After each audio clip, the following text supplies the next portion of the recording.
Please be seated.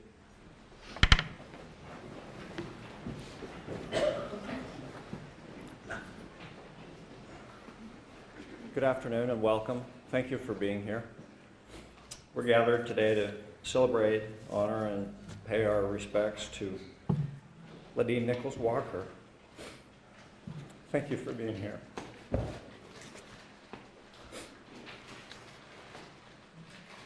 Maybe if I look out the window. My name is Dean Nichols Walker. I'm Ladene and Leo's fourth son, youngest. I guess I'm not the fourth son, I'm the fourth child. Excuse me. Give me a minute here. Ann Pearson blessed us with her beautiful piano music. Thank you, Ann, for doing so. We will begin today by opening with a prayer given by my son, Nicholas Evans Walker, who is Ladene and Leo's youngest grandson.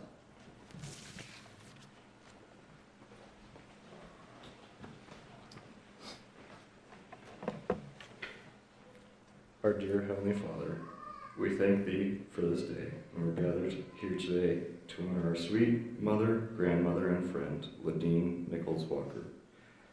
We're grateful for her life and for her love.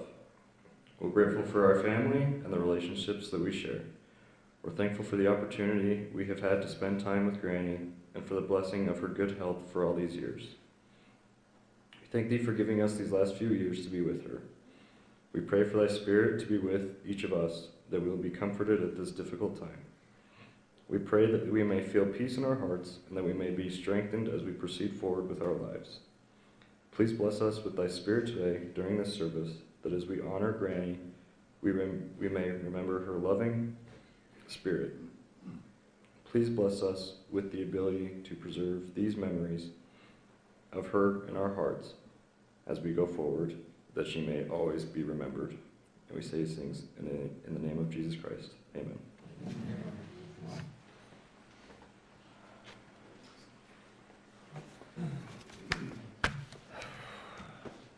Today's program will proceed as outlined. We will first hear from Mark Walker, Ladene's second son. Following Mark, his oldest son and the oldest grandson, James Leo Walker, will speak. Jamie will be followed by Annie and Nathan STEENBLIK, who are dear friends of our family. We're so grateful that they are with us today and for them traveling down from Boise to be with us. Following Annie and Nathan, Adam Walker will share some of his thoughts. Adam is my brother CRAYTON's oldest son. He will be followed by Andrew, one of Mark's twin sons, and then we will hear from my oldest brother CRAYTON.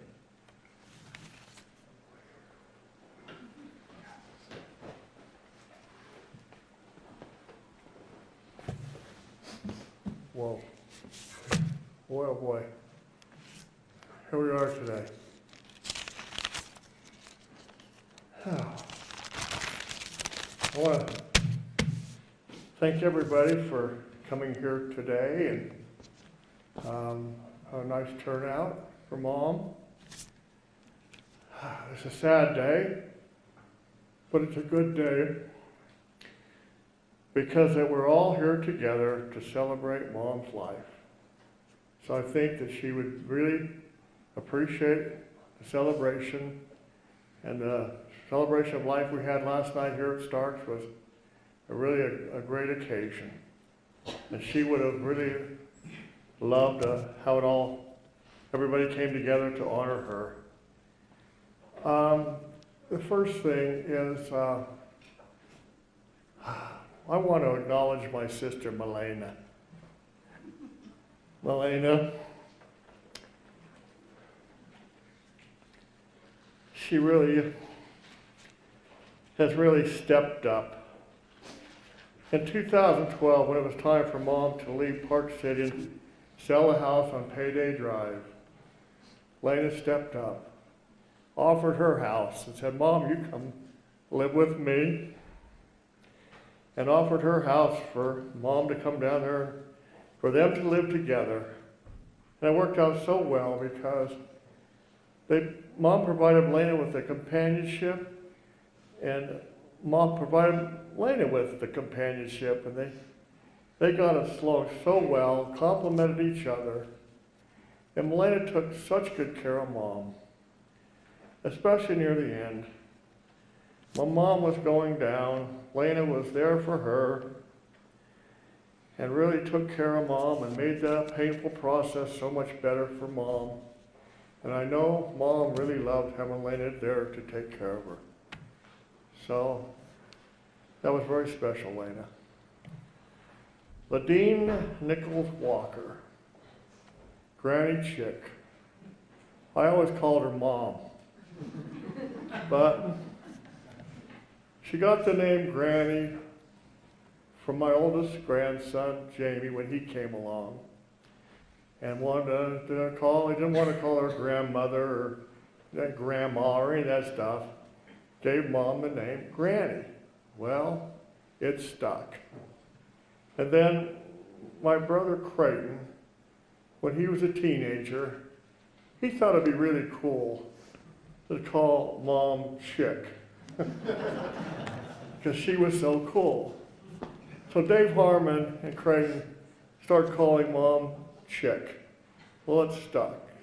So it's always been Granny Chick. And she was a great, great grandmother, she was a hot chick too. Mom was a beautiful woman with style and grace. She was very pretty. Her long dark hair, her dark complexion, always so well dressed, and her hair was always fixed so perfectly. She always looked so good. I kind of realized how pretty she was at an early time in my life. My friends always wanted to come over and play basketball in our backyard on Logan Avenue on Saturday afternoons, and kind of in the heat of the day and play basketball. Well, it just so happened that that was the day my mom would go out in her bathing suit and work on the flower beds. Well, my friends spent more time looking at my mom than they did playing basketball. I thought that was pretty cool. My mom was very artistic and very creative. She loved art and painting and donated her time at the Salt Lake City Art Barn, giving tours of all the artwork in the museum and everything there, but also her sewing. She would make all of her outfits, and she'd make all the outfits from Elena too, growing up.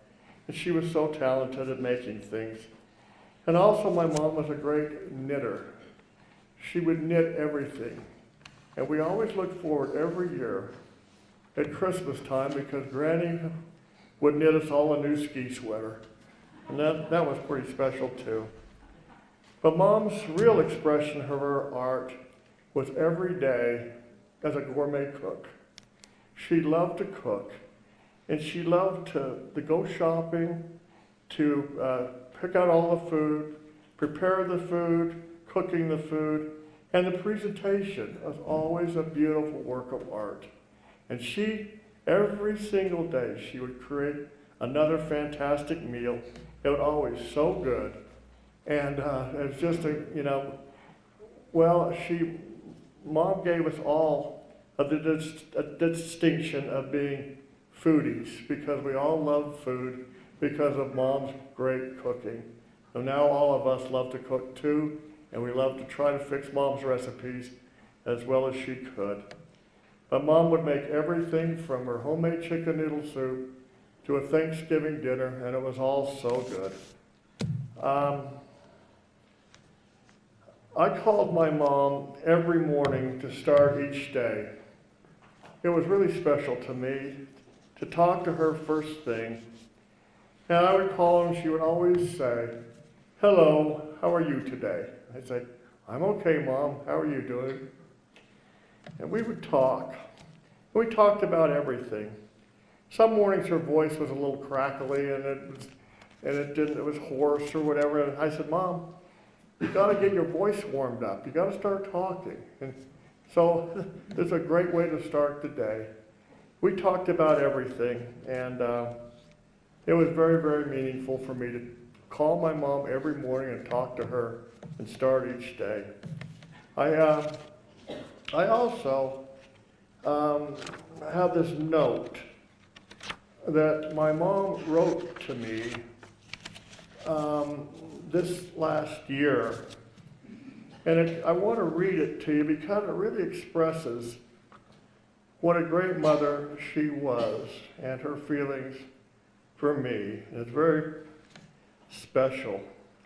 And so I wanted to read, it's May 2018. Dear Mark, we're celebrating Mother's Day, and I want you to know how much I have enjoyed being your mother. You have been the most interesting and challenging child. Where'd she get that from?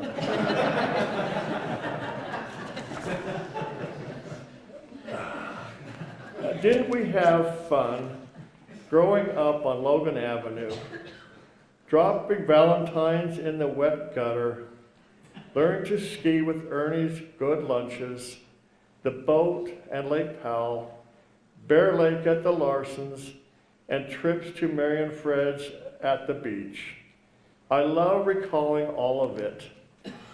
One of the goals that Elle and I set as parents was we wanted our children to achieve their potential.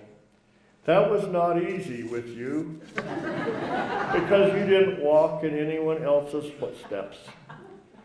You expressed your artistic talents early, but were also this great athlete and basketball hero, and you attracted friends and people. In school, your deportment was often lacking. I dreaded parent-teacher conferences.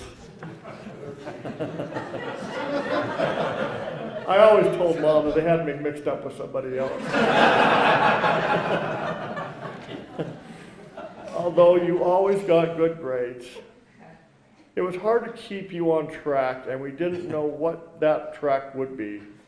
You certainly reached a goal that exceeded our expectations, and we are so proud of you.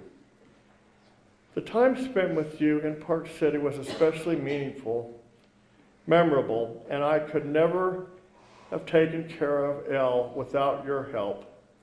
We loved having you there. I can't think of you ever speaking a cross word to me, even growing up. That is unusual. I have lived my life, and I thank you for being such a huge part of it. Now you are my cheerleader, and I appreciate your encouragement every day. I will always be with you.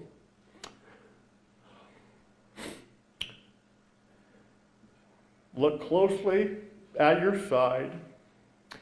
Enjoy your life and be happy. I love you with all my heart. Love, your mother. That note kind of pretty much says it all. My mom was a great woman. She was a very special person, and she was the best mother in the whole world. I sure do love her, and I will always miss her. Thank you.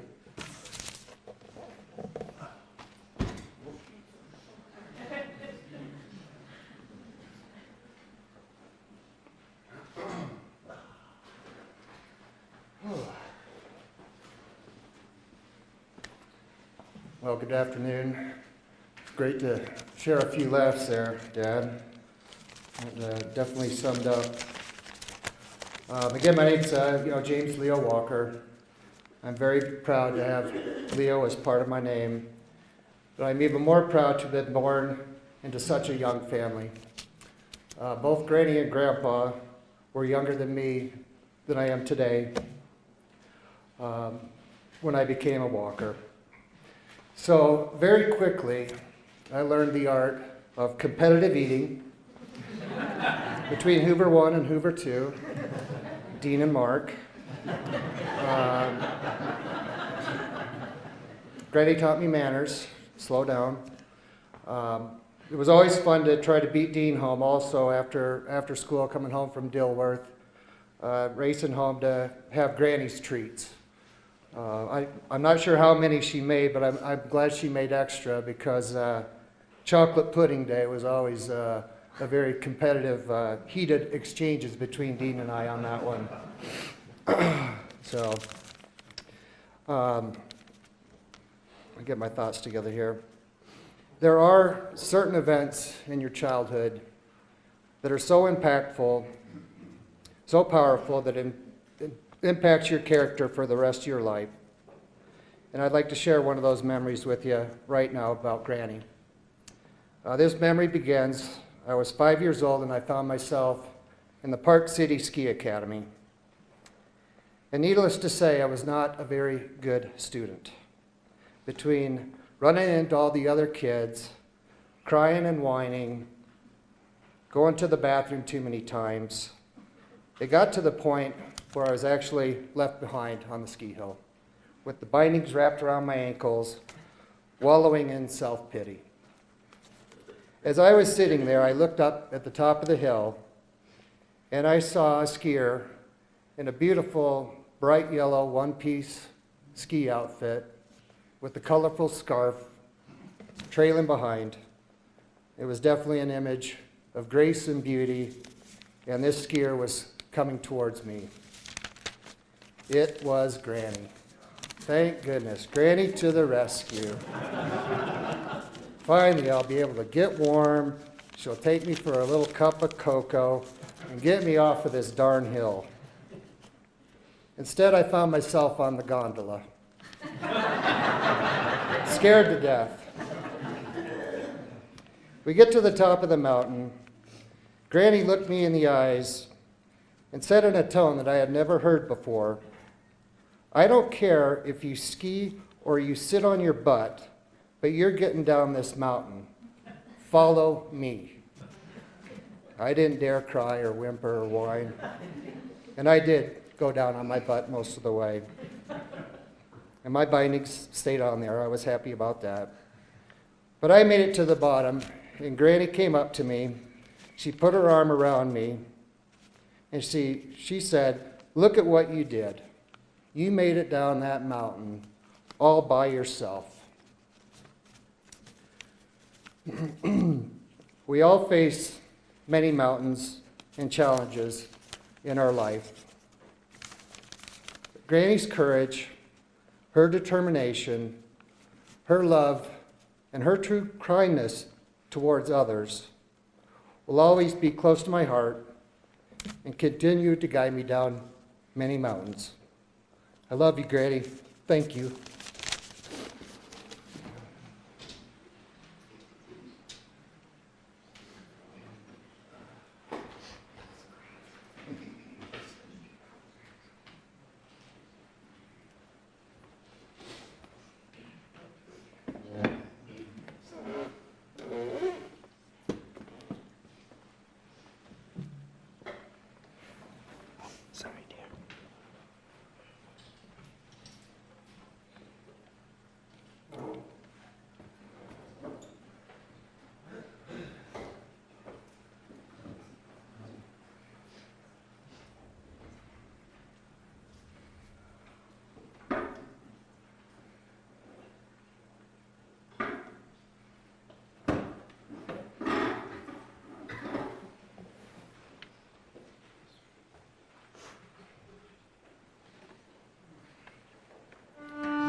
Hi, everybody. My name is Adam. I'm one of Ladene and Leo's grandsons. I'm going to refer to them as Chicken L. When I was 14 years old, my dad, CRAYTON, LR, and our friend, Jack Kennedy, planned a fishing trip to the Bighorn River in southeast Montana. When the time came to go on the trip, my dad had run into a few difficulties at work and he had to stay behind. So Grandpa L and I packed up the truck with the camper and we set off to drive across Wyoming to go on the fishing trip. 2 days is a long time with L in a car. L would talk and talk and talk. L didn't pay any attention to his driving. L just talked, ate Chick's cookies, and looked for deer. That was an important drive. L told me a lot of things about his life. He told me about his parents. He told me about his upbringing. He told me about his kids, my dad, my uncles, my aunt. He was very proud of his kids. He told me everything about them, the good and the bad. I don't remember the specific details, but what I do remember is how Grandpa L talked about Granny. Chick and L met in early 1948. Ernie Tippett was one of L's best friends, and we referred to Ernie as Uncle Ernie. Ernie was a very important part of our family. He was always around. Ernie was a mutual friend, and legend has it that he hooked up Granny and Grandpa. When Granny and Grandpa met, Granny had a broken leg. She had broken her leg in a skiing accident. L was funny. He said she couldn't get around very well. She didn't like the crutches, and I felt bad for her. So on our first few dates, I just carried her. How romantic is that? And aren't we lucky? Their relationship bloomed, and about 6 months later, on August 3rd, 1948, they were married. Things moved fast for them, and I remember Grandpa talking about their short engagement. And he was funny. He said, "She was so special. I liked her right from the start. Granny was popular and beautiful. She wasn't going to be available for long. So I had to make my move. And thank God he did." 10 months later, on May 27th, 1949, they had their first child, my dad, CRAYTON. You think about that. In 18 months, they met, they dated, they married, and they had their firstborn. That was an important 18 months for all of us. I briefly mentioned Jack Kennedy and Ernie Tippett, and I wanted to mention some of Granny's fabulous friends. She loved her friends as much as she loved her family. And obviously, I can't remember them all, but I remember Reed and Lennox Larson. I remember Mary and Fred Livermore. I remember Sid and Mary Bauckham. And I remember Rhoda and Uppy Ramsey. Rhoda was Granny's best friend for 75 years. After my grandfather, Al, passed away, and they were both widows, Rhoda and Granny agreed to talk every day, and they did. We're really lucky to have Rhoda here with us. Even though I believe that Granny is in a better place now, I'm really going to miss her. I'm going to miss her unique worldview. I'm going to miss our talks about the good things and the bad things, the important things and the not so important things. I'm going to miss her chocolate eclairs. I'm going to miss her homemade lasagna I'm going to miss her spinach salad with the bacon bits, the creamed onions with the peas, the cookies, the trifle. Oh, so good.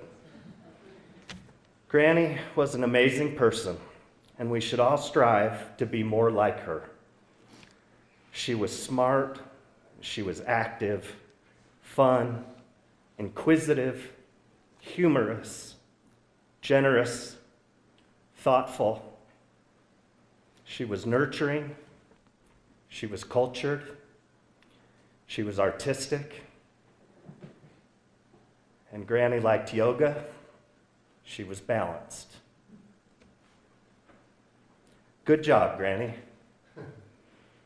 To a life well lived, to no stone left unturned, and to every box checked. I love you very much. Thank you.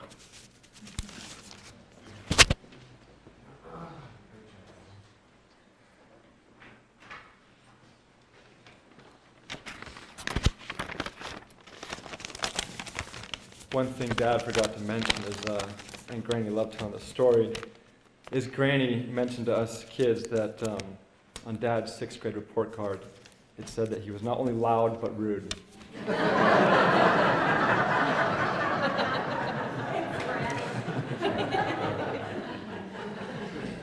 I'm Andrew, one of Elle and Chick's grandsons. You know, she never liked to be the center of attention, so I'm sure she's having a hard time with this right now. But she's probably very grateful to see all of us here together. It's a very special thing. I'm thankful for the countless teachings that Granny gave to us. It was always in her best interest, and it was always her main agenda to just look after us while we were growing. She taught us how to read demanding book reports over our summer breaks. She taught us grammar and spelling driving up Harley's Canyon. She taught us how to cook and the meaning of ingredients. She taught us how to be polite.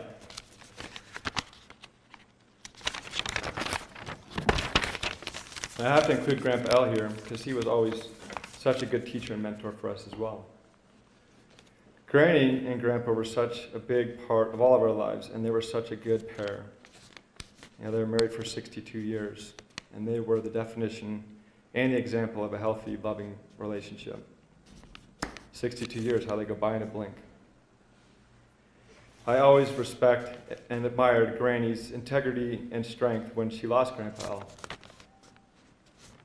She showed us the way that we should treat our situations in our lives during life's challenges, which will happen. I had a very special year with Granny this year. My wife and I did, who she admired very much. And I knew it was a special year. We got the chance to go down to the cemetery and look at Grandpa L's gravesite and headstone. And we wanted to go because Kelly knew that I talked about Grandpa all the time. And so we went down to Farmington, and Granny got to describe where she'd grown up and the town she lived in. And we got to go to the cemetery and understand, you know, just how peaceful the place it was. And I thought to myself, I'm not so sure if I'm ever going to get this opportunity again. Another good moment with Granny Chick was a couple weeks ago, just before she passed. I knew it wasn't going very good, so I was fortunate enough to actually hop on a plane and go spend the day with her. And there was a really nice time where Lena finally got to lay down and take a nap, and Dad drove up the canyon to go do something, and it was just Granny and I in the room. And we talked about all sorts of things. We talked about Nicholson and Allison and family, and we talked about things as if they're current, like she's going to see all of us at the next event. So that's just the way she was. But I remember she still had her wits about her and her sense of humor. She said to me, you know, there's this Latino guy that's sleeping here, and he's taking after me. And I really want to get to know him better. And he was part of the hospice. And I said, where's she going with this? You know? She said, well, I need to get to know him better before I start sleeping with him.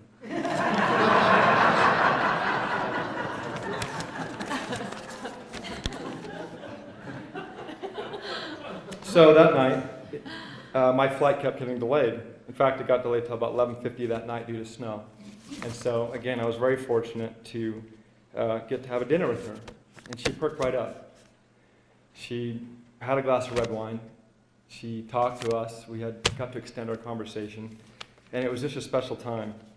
And I remember Granny looked at me and she said, "This will probably be the last time I get to see you."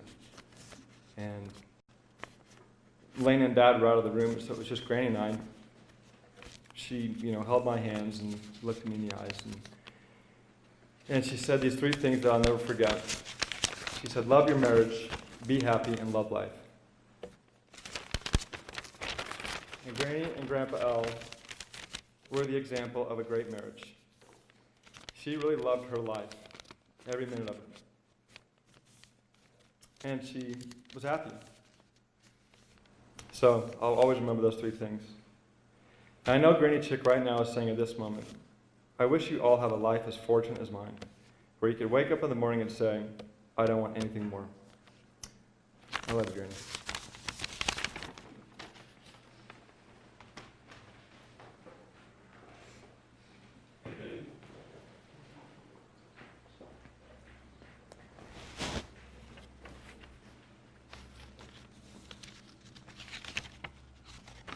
We talked about preparing this program, and we didn't want to just repeat the same stories over and over, so I had to kind of dig deep for this story.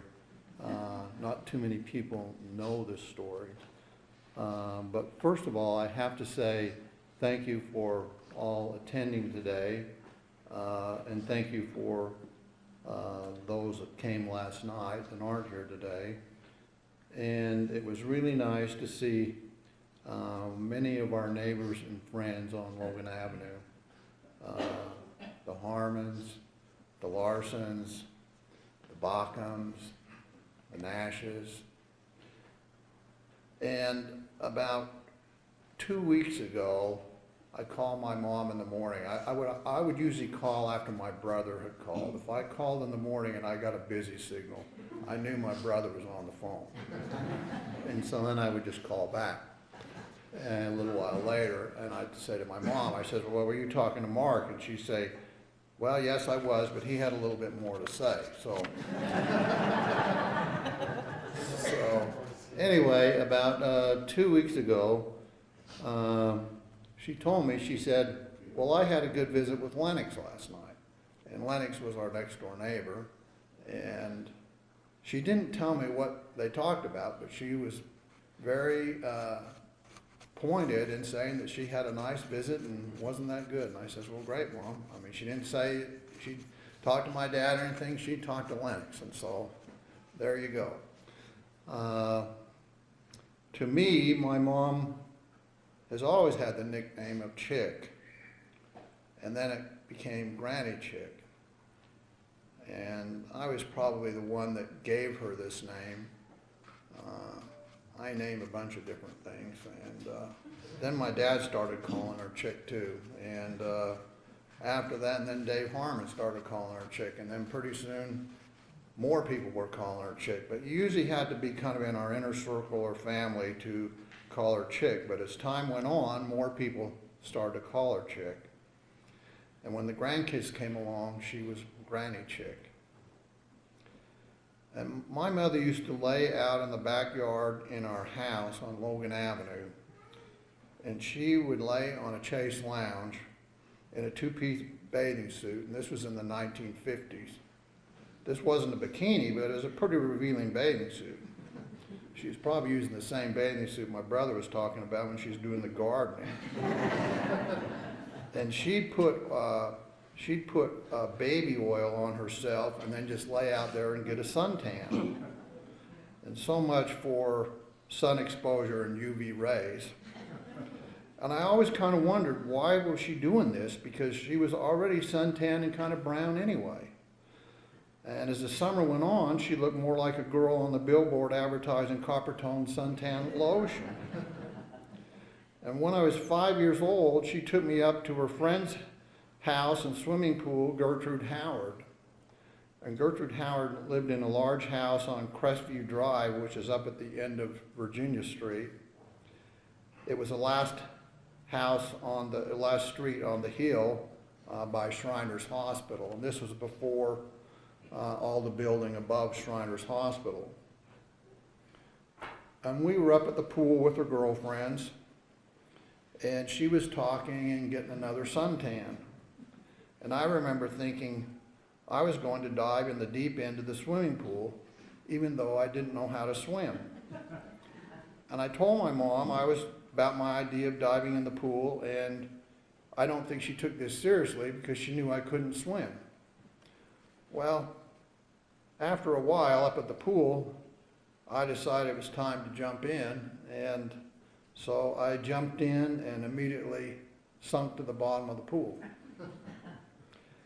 And I remember looking up and seeing the rays of the sun penetrating through the water and thinking, maybe this wasn't such a good idea. I moved around on the bottom of the pool, eventually got to where the drain of the pool was, and I wasn't coming up. And eventually my mom jumped in the deep end of the pool and she rescued me. And she said, quote, "I told you not to jump in the pool, but you did it anyway." I says, "Yeah, Mom, I did." So after that, she put me in swimming lessons at the Salt Lake Country Club. And this is just one of many times where she's personally rescued me in my trials and tribulations throughout life. I could tell more stories about my mom, Chick, and her influence and love with her family, friends, neighbors, patients, acquaintances in her life. Time will not allow for all these stories. My wife Nancy has two sayings displayed in our home. The first is on the refrigerator door. The definition of a family: F, forget yourself. A, about. M, me. I, L, love you.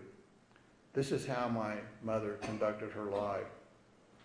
The second is a inscription that my wife has on our home in Mesquite, which says, "Remember the little things in life, for one day they will become the big things." My mother recently said to me, quote, "I've lived a great life and have no regrets. I've traveled, I've done everything I wanted to do, I've had great friends, and I'm ready for whatever comes next." Well, now she's having a reunion with her husband, her family. They're probably having a party, and she's baking a cake. I love you, Chick, and we will all miss you. Thanks for being my mom. You're the best. We'll say these things in the name of Jesus Christ. Amen.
Thank you, Annie. So the following are some thoughts from my sister Melena that she asked, and I volunteered to deliver and to be the voice. But these are her words. Mom expected to go before Dad. So in 2010, when he passed away, she surprised us with the fortitude to continue with great strength in her life. 2 years later, she had her second heart surgery and moved in with me in my home in Sugar House. What a joy it was to have her live with me. She filled the home with her love and warmth. She was fiercely independent with her personal matters and only asked for help when absolutely necessary. We became much closer and relied on each other for support and advice. Mom loved my 2 dogs, Gracie and Mr. Tibbs, and they loved and watched over her. She was happiest in the kitchen and enjoyed going to the grocery store. Cooking and entertaining was one of her passions in life, and it was a way for her to express herself in a creative way. She liked to cook in colors, arranging food artistically on the plate for a beautiful presentation, including candles, dishes, and table linens. I was a stand-in for my dad and became the lucky recipient of dinner every night. She was also an accomplished baker and made delicious cakes for everyone. Her pies were superb, and I've never tasted a better pie crust. She has spoiled us all. As a side note, my dad always made their morning coffee, and it was the absolute worst. Mom was so delighted to have a decent cup of coffee every morning for the past 6 years. It was a pleasure and a privilege to live with my mother. We took care of each other, and I admired her so much. She was kind and generous, always thinking of others. She got to know my friends and enjoyed spending time and welcoming them in our home. She especially enjoyed our colorful conversations. She was so sweet and tender, just like her own mother. Every night she would hug and thank me for everything I did for her and told me how much she loved and appreciated me. For me, there was nothing better. This past February, she started to struggle after a fall. It was so hard for me to watch. The strong, independent woman became fragile, timid, and unsure of herself. She called me her angel daughter. Mom was stoic and dignified right to the end. When she passed, I was glad her suffering was over. That day, the sun was shining, there was snow on the ground, and she was finally free as a bird. There will be a huge void in my life now that she is gone. I loved her dearly, and I will miss her every day for the rest of my life. I'm consoled by the many times Mom told me that she had a wonderful life with no regrets. She taught me to be a better person and to make the most of each and every day. I feel her presence surrounding and comforting me, and I know that she will always be with me. Thank you.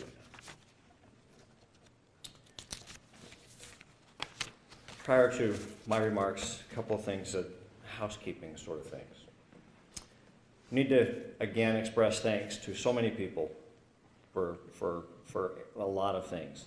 But first and foremost, thank you all for being here today. Thank you for taking time out of your busy lives to come and... Okay, that's not me, is it? I am on call at the ER, actually. Thanks for taking time out of your busy lives. Thank you for your love and support for our family, and particularly to my mom.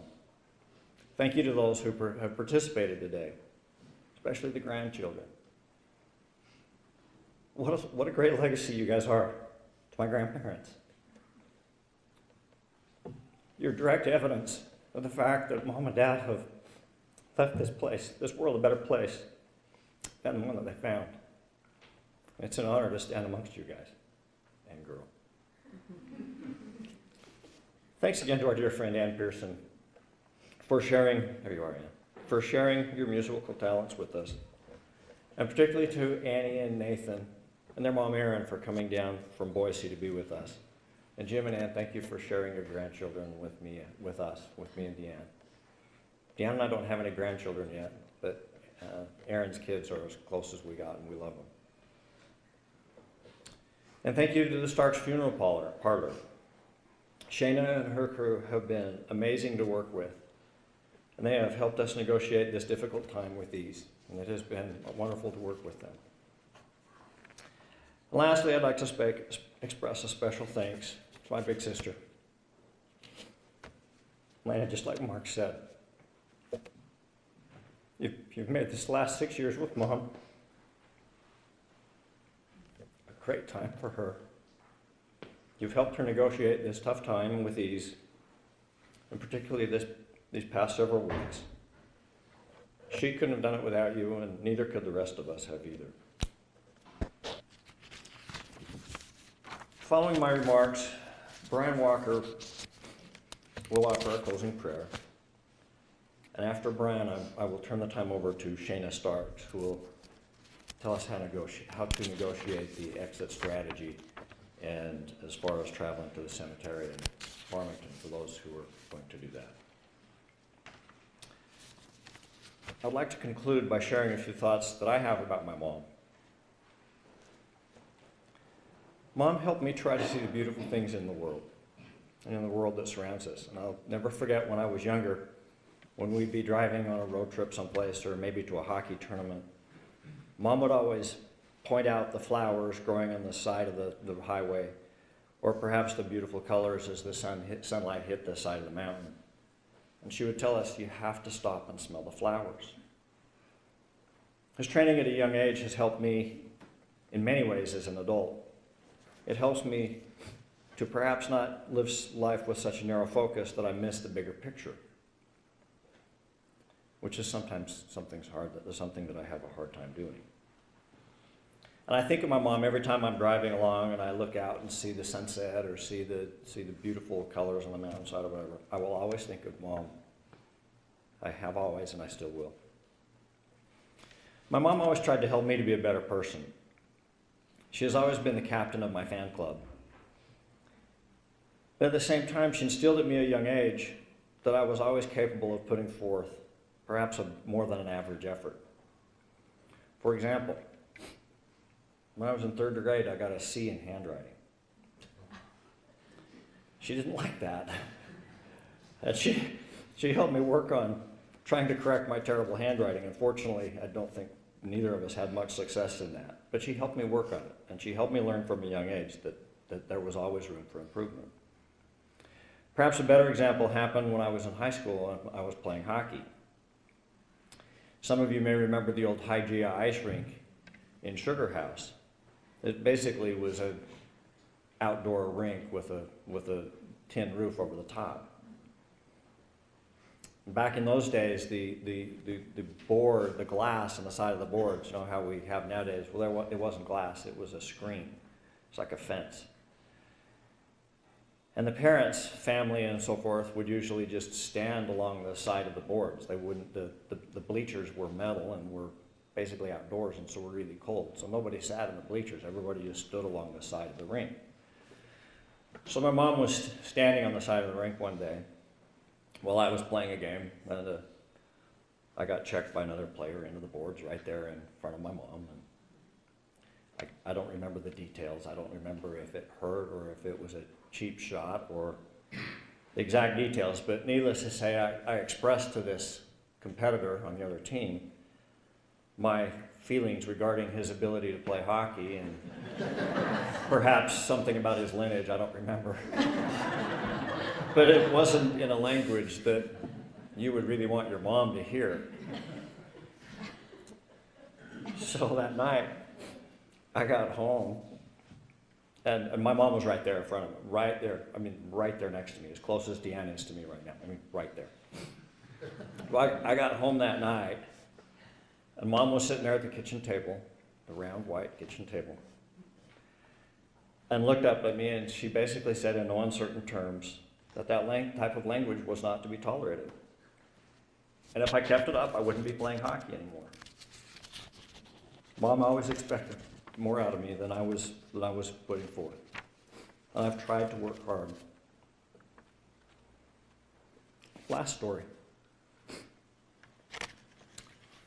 I know my mom loved me. She told me on a regular basis. But she also showed me. A particular event that comes to my mind as I think about Mom showing me how much she loved me. Happened back when I was in high school working as a wrangler at the Yellowstone Ranch. As some of you, well, as all of you know, my dad used to ride horses. And Dad loved his horses. And Mom, maybe not so much. But she would go with him sometimes. And he would always encourage her, but she never went for real long rides. But Dad got her all the equipment, the purple cowboy hat and the belt and the clothes and the whole 9 yards. Of course, Mom always looked perfect when she went.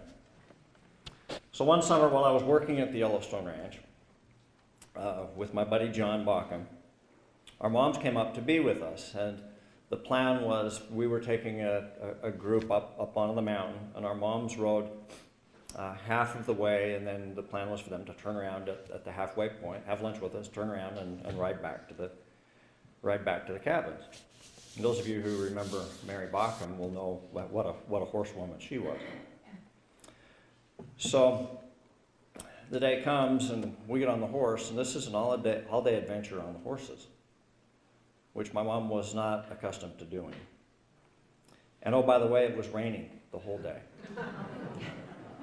And so the mom, the granny that we see in these pictures, perfectly put together and so forth, maybe not so much that day. But you know what? She did it, and she loved it. The picture I have of me and Mom up at the cabin, standing there I've got my arm around her, in our yellow rain slickers. It's one of my favorites.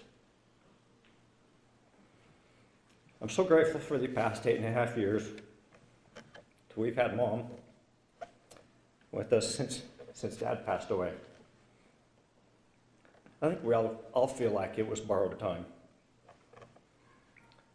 I know there's reasons for why Mom stayed around, and I don't know what all of those are, but I suspect at least one of them is that her children needed her. Her grandkids needed her. I'm so grateful that was allowed. What a blessing it has been. I miss my dad every day. He really was an all-star as a dad and as a husband. I know Mom missed him terribly. I'm very glad that they're back together again now, because that's where she wanted to be. In conclusion, when Milena was gathering up some of Mom's papers and books, she found a note. And some of it is from a book, The Art of Heartbeats, by Jan Philip Sendker. Mom modified a passage from that book and wrote it out in her own hand. And it's a personal note from Mom that she left for Milena. She intended for Milena to find it. And it was just between the two of them. But it applies to all of us, and I think it's a wonderful way of concluding the service. Mom wrote, "When we get over something, such as death, we move on, put it behind us. Do we leave the dead behind, or do we take them with us? I think we take them with us. They accompany us. We have not lost them. I wonder what they would say at a given moment. Ask for advice, talk to them. Do not grieve. You have a companion." Pleasure, Mom. Thank you.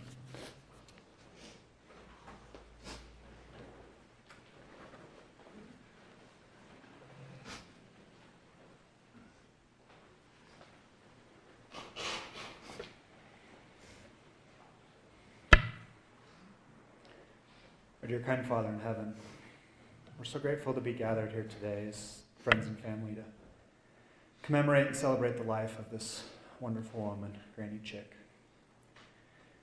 We are so grateful to have known Granny and had her influence, her kindness, her warmth, her friendship, and her mentorship in our lives.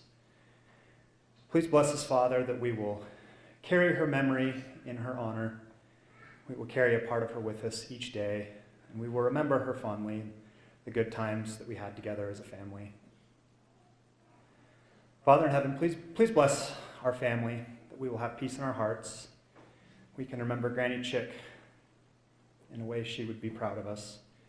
We can go forward and and do our best and live our lives and do things that she would be proud of us for. We ask for this blessing. We say these things humbly in the name of Jesus Christ. Amen.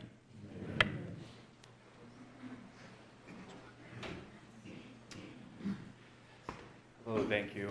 I'm Jason Stark, Shayna's husband, not quite as good looking as her. She apologizes she couldn't come out. This does conclude the service. On behalf of Ladene's family, I would like to extend an invitation to everybody if you'd like to follow us up to Farmington City Cemetery where the committal will take place. For those following us, we must mind the laws of the road, of course, abiding by all the street signs and such.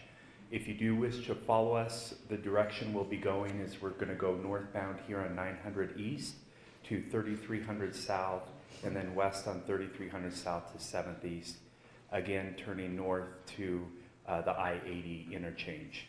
Once we get on I-80, of course, we'll take the I-15 southbound or northbound interchange and take that roughly 18 miles to exit 322 in Farmington, go east to 200 South, and the cemetery will be quite obvious. We'll wait, of course, for everybody to arrive. Please drive safely and slowly, as we will. At this time, I'd like to invite everybody to rise and the pallbearers to come forward.